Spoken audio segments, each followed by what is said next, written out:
Check, check.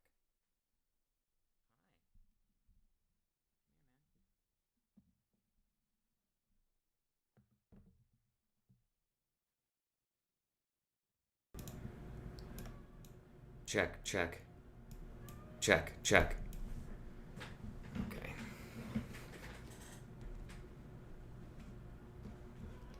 Come here.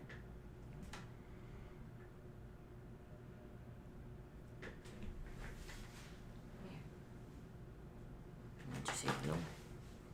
Don't you say hello? You're not happy about that. No. Okay.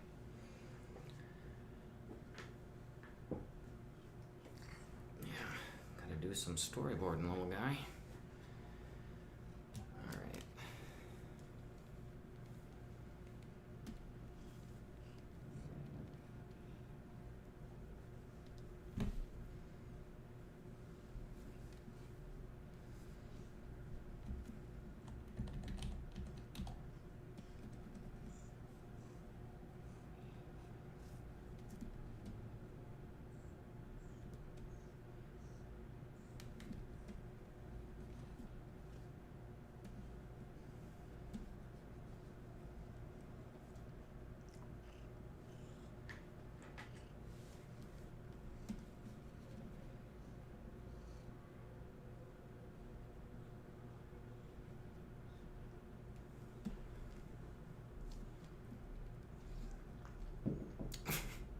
Good.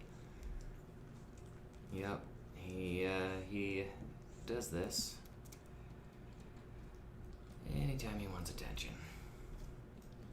It's kind of cute and a little bit painful and kind of weird.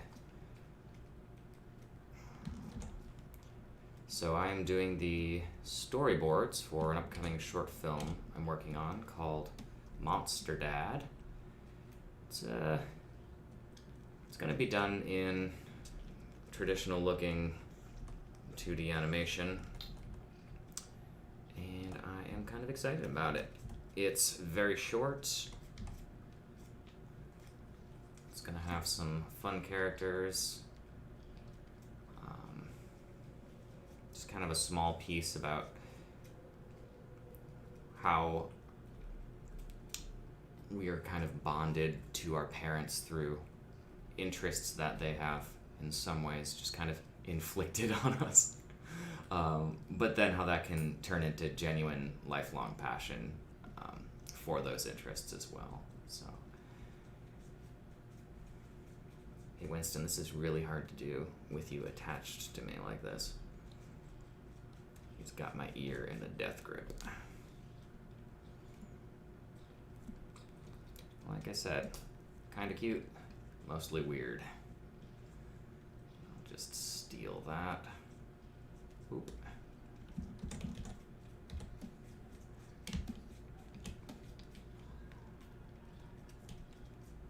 Ew, creepy.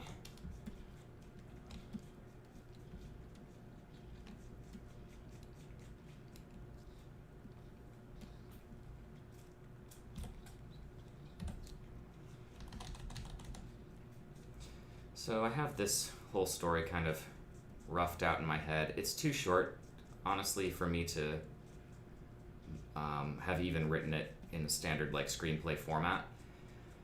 But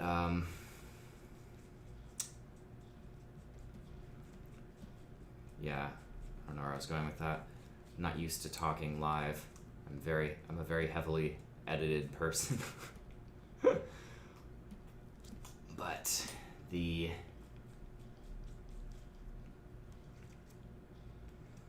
yeah, the project's just so short and so simple that I didn't really feel the need to make a big formality out of it. I don't know where I was going with that. Hello, hello. Yes, yes, you are wonderful. Oof, you almost fell off the chair. You crazy. That's a little cutie. Okay, there we go. There we go. Thank you, Winston. You're very kind. Okay.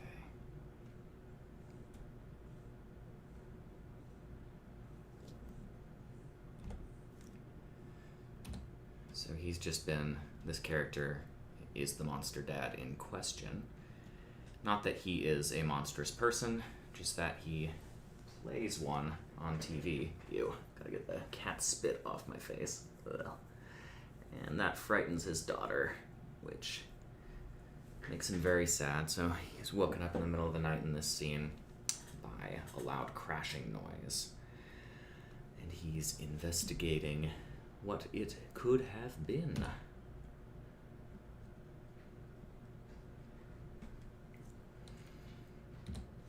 It's just gonna be hopefully leading up to a cute moment. This isn't... That is my wife calling. Yes, my ringtone is the Chucky remake.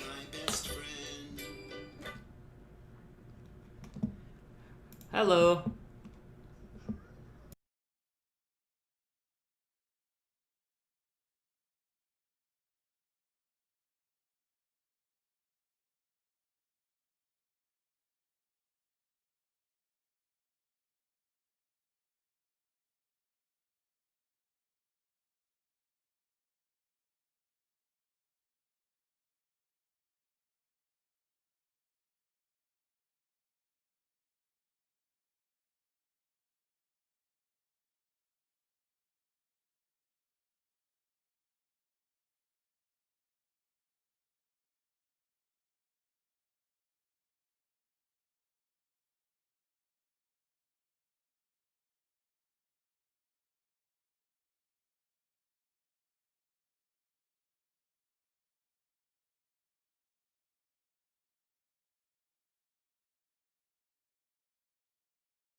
Okay, I had muted myself because I had a phone call.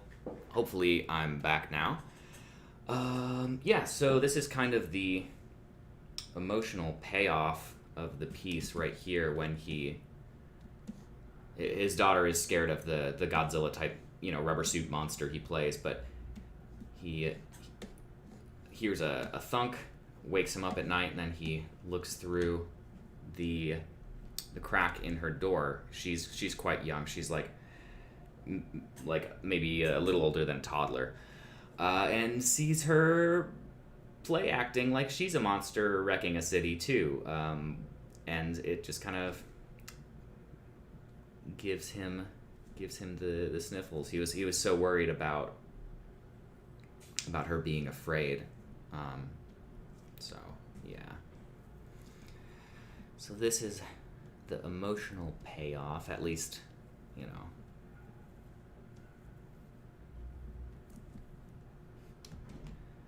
at least for this portion. There's sort of a what's it called? It's not a bookend, is it? When a framing device, that's it. When a story has the beginning and the end are set in a different time, and our story actually on page 1 over here begins with the daughter all grown up, and she's a computer animator working on a monster movie, animating a monster. And then we sort of cut back to where that passion began, in this pivotal moment of when she visited her father on the film set and was frightened by the character he was playing. So, yes.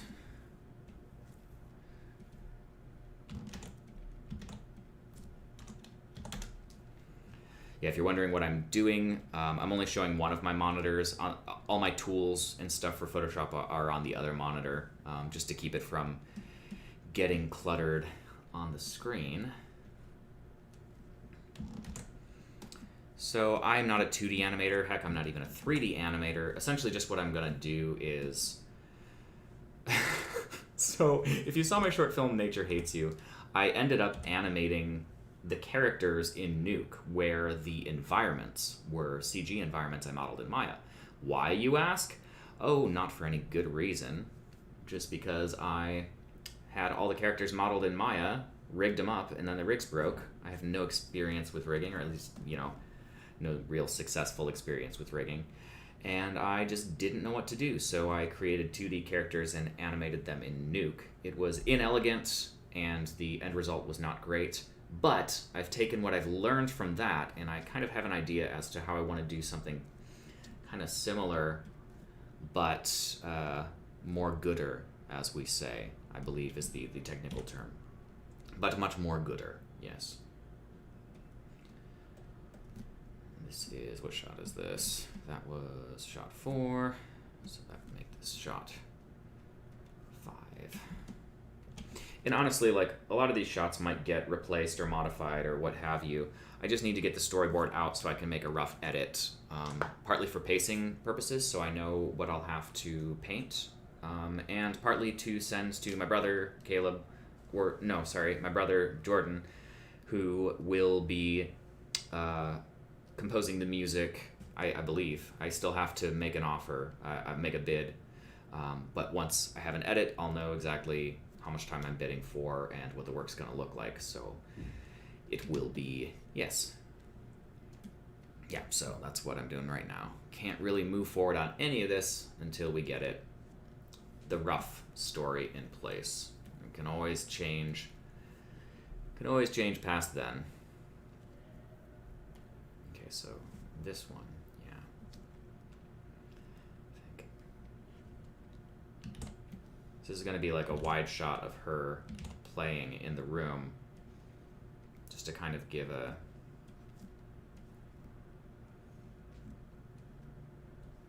I'm not sure exactly how much I want to show, so I'm just going to pull back probably too far. How tall are doors? Yeah, about that tall. I don't know, man. I live in a cave. I've got no idea what I'm doing. If you'll notice, I'm not a particularly good artist. I'm actually not particularly good at anything. I pride myself in my one redeemable quality being stubbornness. Which, and not stubbornness in that I'm difficult to work with, stubbornness in that I am dogged in my pursuit of what I want to do. I will not be held back by my lack of innate talent in one area. I'll just find a way around it. Results may vary. But hey, I'm doing what I love. And at the end of the day, that's important. I want to tell stories for a living. And I can't expect anyone to allow me to tell stories for a living if I'm not telling stories all day, every day, regardless.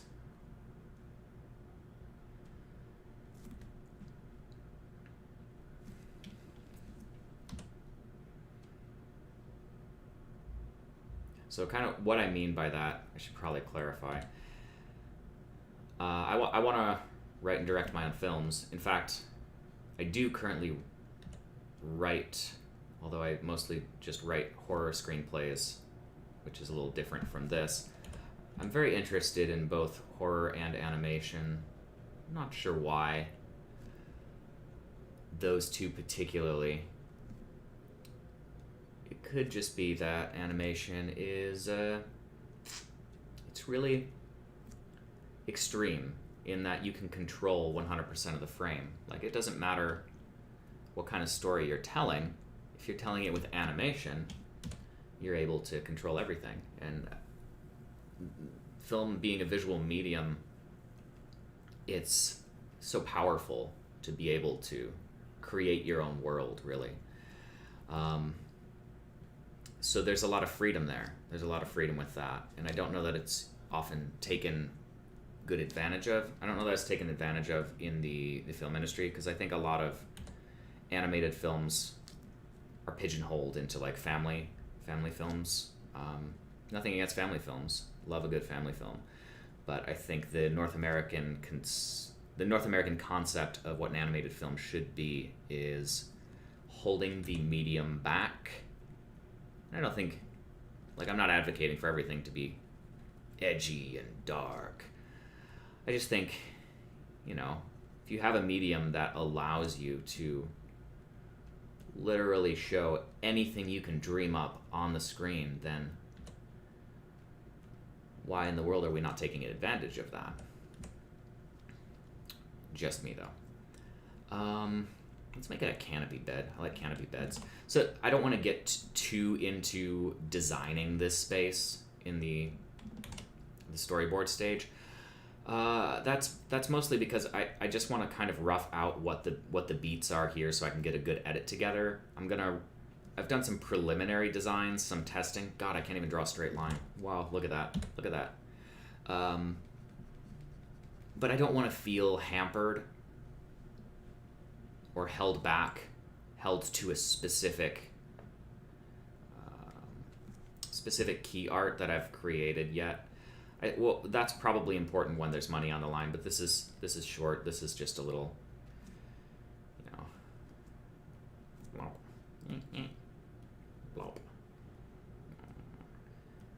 maybe I don't like the curtains.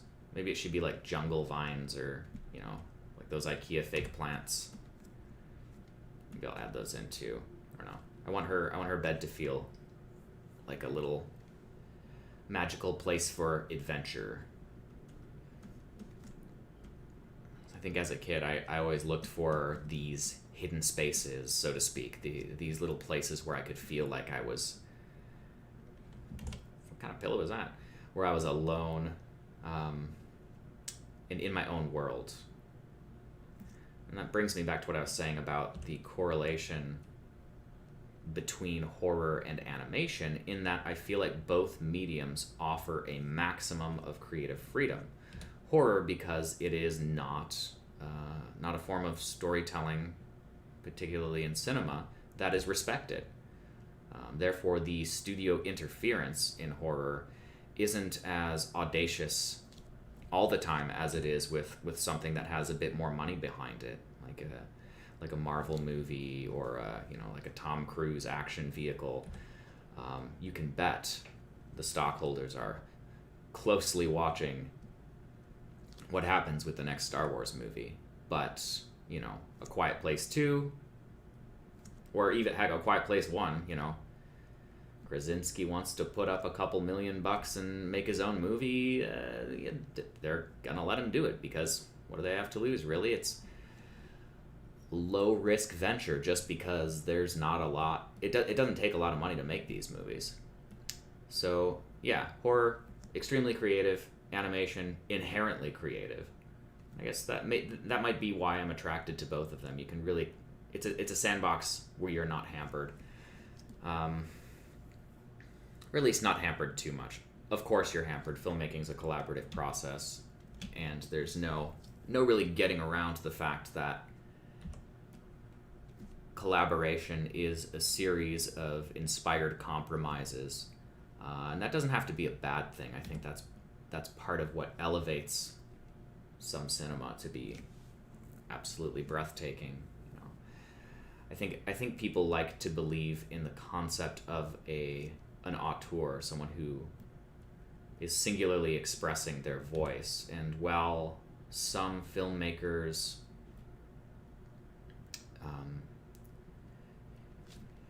certainly drive the majority of the tone behind their films, the actors they collaborate with, their directors of photography, the editors, there are people that did I say actors already? Fuck, I don't know. I'm just talking. Oh, probably shouldn't swear. I swear a lot, but this is a family show, so I'm not going to do that.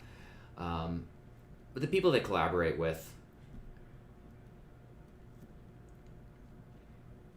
will change what they're working on. And that's why they're collaborating with them, right? You don't bring on a director of photography if you don't love what they can offer you in terms of lighting, in terms of camera work, lens choice. Yeah, it's a collaboration, and I think that's really kind of the beauty of film. I'm just babbling here, but if you know me in real life, babbling is kind of what I do anyway.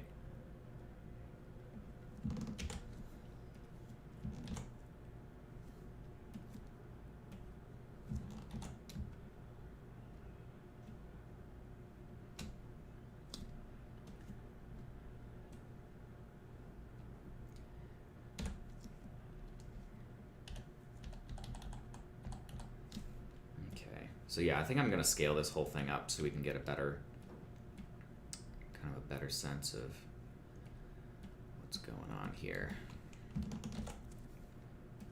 I had a feeling I might have to do this.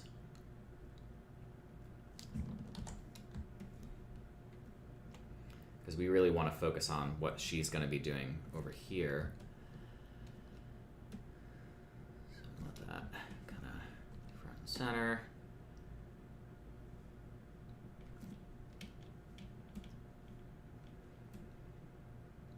I always come back to Lilo and Stitch. I guess that's why. Having a short with monsters wrecking a city just kind of seems natural to me. Oop. Okay. This is all experimentation. This might change completely, Might change completely in the future.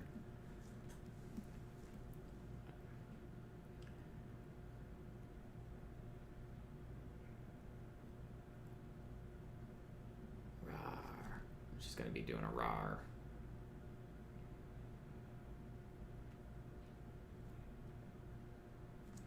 Don't worry, I know how to draw hands. I mean, I kind of do. My art school education was not a complete waste. It's just right now I don't care to put it to use. Jammies. Yeah, she's probably in jammies, so.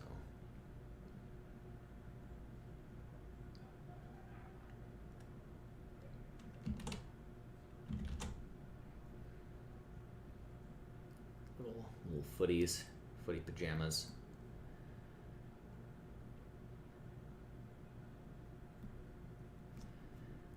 And she's got like a, I don't know, something. I'll have to figure out. It's got a little tail. She's supposed to be a monster.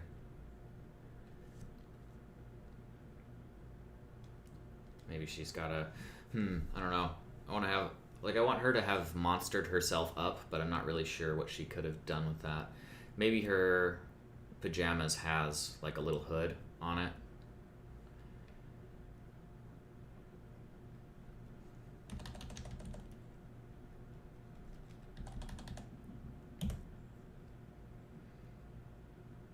Whoa. In this episode of Josh Can't Draw, and I mean, it's not beyond the capability of a kid to, like, I don't know, cut out paper and tape it to themselves. We'll have her, she'll have like little spikes all over her. She's just like taped.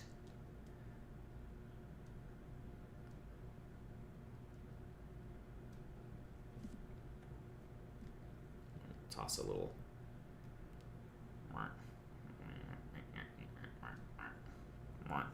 Okay. And then let's see. So she's gonna be terrorizing a tiny city. So she should have like little Hot Wheels cars.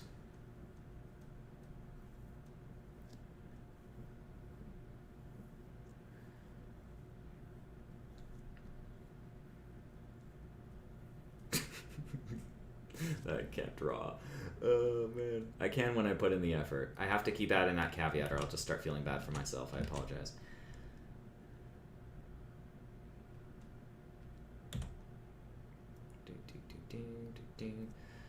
One of the buildings can be like a tissue box.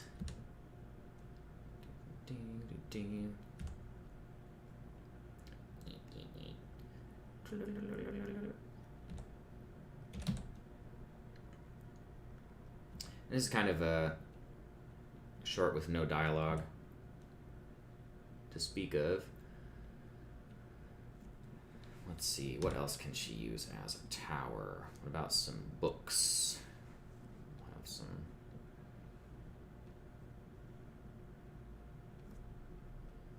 books here. They'll be like kind of open.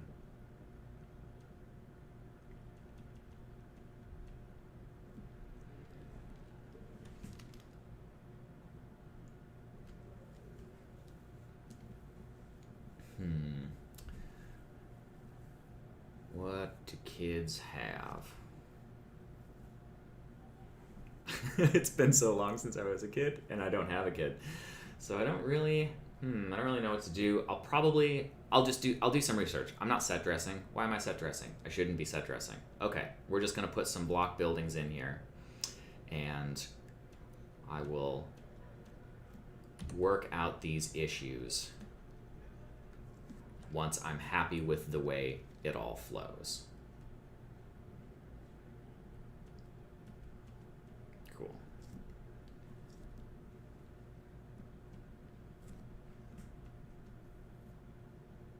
Oh, yeah. Work on a different layer. There we go.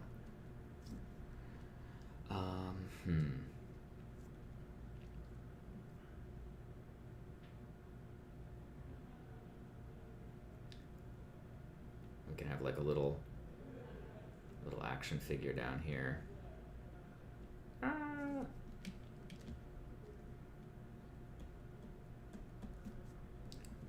did I accidentally delete that? I accidentally delete a lot of things. Oops. Monster Dad, page 6.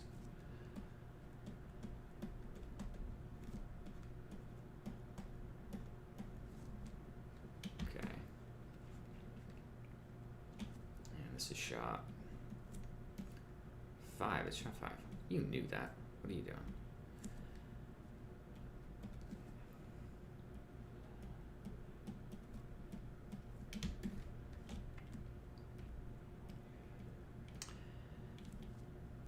next shot, I think she's gonna pick up the action figure. Maybe, yeah.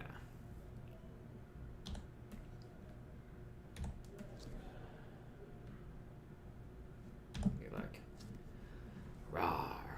Ah! Is that dialogue? I don't know.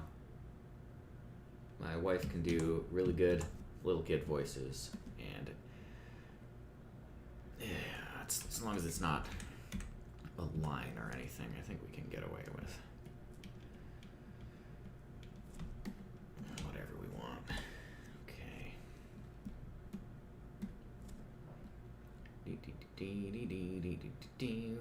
Selecting the monster. Hey, Dana. How's it going? Good to hear. You want me to play with you? Yeah.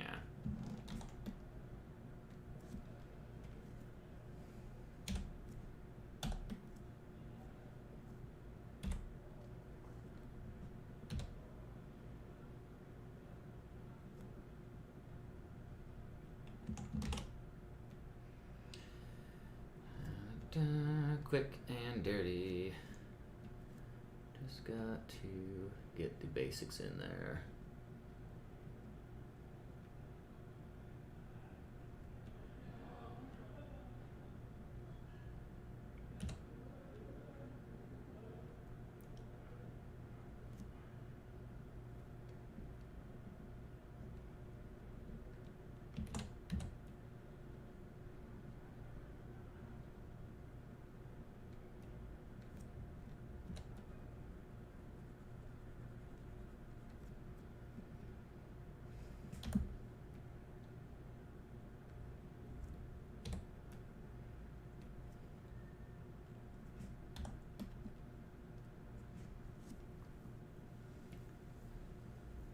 And honestly, I think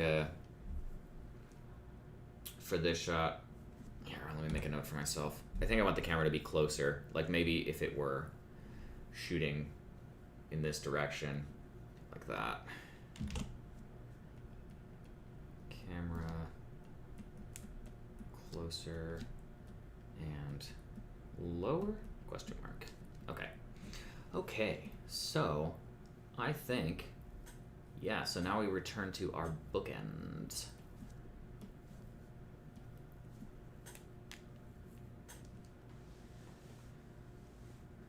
However, I need to play with the cats and get dinner ready because Katie is coming home from her tattoo appointment. So I guess that's it for now. But I am pretty close to being done with this thing. I think next time I will finish up the storyboards and then get started breaking this out into an edit in Premiere so we can see how that process goes. So, if you've been watching, thanks for watching. Feel free to comment and whatever. This short I'm working on will be on the Hungry Creature Productions YouTube channel when it's completed. When will that be? I don't honestly know. I'm not giving myself a due date for this one. I think in the past I've given myself arbitrary release dates, and I don't know that it really affected viewership, and I don't know that rushing myself to complete something that I am essentially the only person working on really makes for a better end result. So, not doing that this time. However, you can watch me continue to complete it on this channel every step of the way, and then the final bit will be on Hungry Creature Productions YouTube channel. For more information on who I am, who Hungry Creature Productions is, and what we plan to do in the future, check out www.thehungrycreatures.com, and thanks for watching. Hope you have a good evening.